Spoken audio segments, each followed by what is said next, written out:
In 1958, in the mountains of western Pennsylvania, a skinny, young backwoods preacher named David Wilkerson read through the pages of Life magazine. He saw a national nightmare: 7 teenagers on trial for murder in New York City.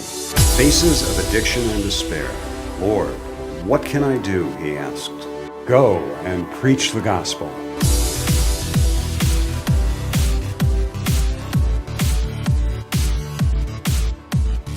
David Wilkerson went on to start a street ministry called Teen Challenge and to write a best-selling book called The Cross and the Switchblade. It recounts his experience witnessing to disillusioned youth in the city streets. The book inspired millions, including Herb Meplink, who got the call to witness in Detroit in 1964. Life Challenge was born.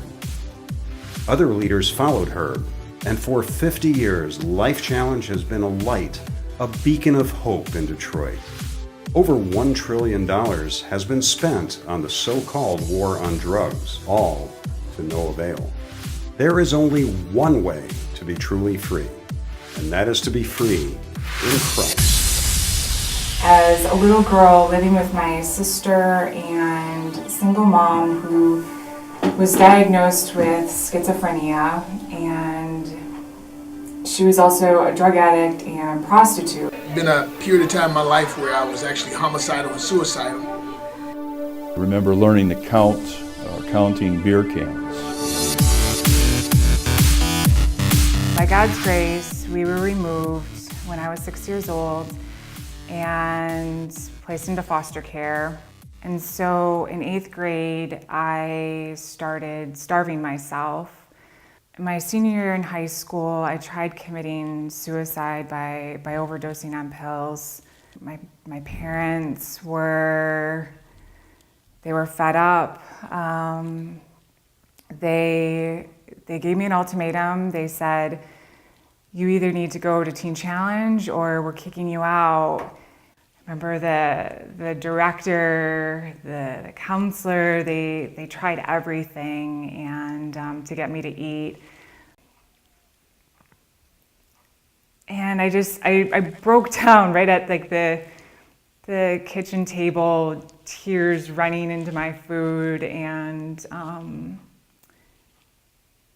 I could hear the Lord just saying, like, let go, let go, let go.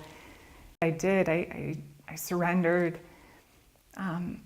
everything to Him, not just my eating disorder, not my anorexia, not my self-mutilation, but I surrendered my past, my anger and bitterness towards my birth mom, everything. And He continues to help me through it, but it definitely wasn't easy. It was 2 steps forward, a step back, and but the Lord's like, I got you. We're gonna do this together. I was admitted to a program in Florida called Loving Hands Ministry, and while I was there, I met a man by the name of Bobby Green. Bobby Green is a man who had just gotten out of Jackson Penitentiary in Michigan. And so Bobby said, "Hey Stacy, there's a program in Detroit that I can make a phone call to a guy by the name of Cal Bonslaw, who was the director then." And so it was there in Detroit, October 5th, 1987, that I was introduced to this God who loved me, who died for me. And not only did I fall in love with Him, but I fell in love with His Word. And for the next year, my life would be changed and transformed. It was not an easy period of time. As a matter of fact, I know if Cal and Jeff, both of those guys probably would have never guessed that I would have made it. Never expected me to graduate, but therefore the grace of God and the love of God that would change and transform my heart. And so I graduated a 12-month program 14 months later and left there and went on to work with Tim Delina, who you'll be hearing from shortly, to help plant a church in Highland Park, Michigan. And you have to, they give you the sinner's prayer kind of when you first go in. And I remember really just saying it at the beginning just to get in. And as I began to go through classes and begin to understand, and the scales begin to fall off my eyes, and I begin to really understand that Jesus died on the cross for me, oh, my whole life changed. I mean, I had probably been in the program for about 2 months. She was actually coming on a leave day, and that was where I met her. And she fell in love. She was just blown away by my ravishing good looks, and just man, it's been 24 years at this time, and she still got it, and I still want it.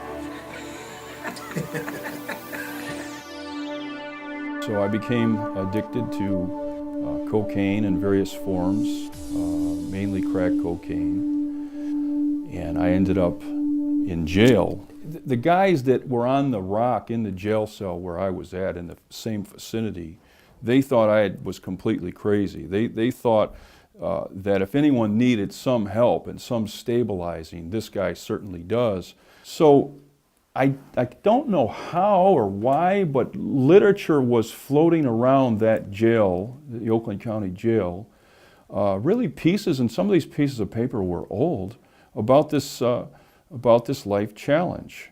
100 short years from now, it's not going to matter what house you lived in and how much money you made and how successful you are. But the diploma you receive at Life Challenge is significant in that it's a reminder of high volume exposure to the gospel of Christ. David Iderach used to say, when you're in Christ, you can do whatever you want. But he said, what happens is he gives you different wants. The things you want change a lot. So he changes the things that you want. You don't want to hurt him. You don't want to hurt Jesus. So the things you want are different. I believe that Life Challenge is the lifeline that God used to bring me out of hopelessness and despair, to light a passion in me, to bring me to a place where God would use me to impact others. I thank God for Life Challenge. I celebrate your 50 years of lighting candles, putting a spark in the lives of people where there was nothing there. Let God use you for another 50 years.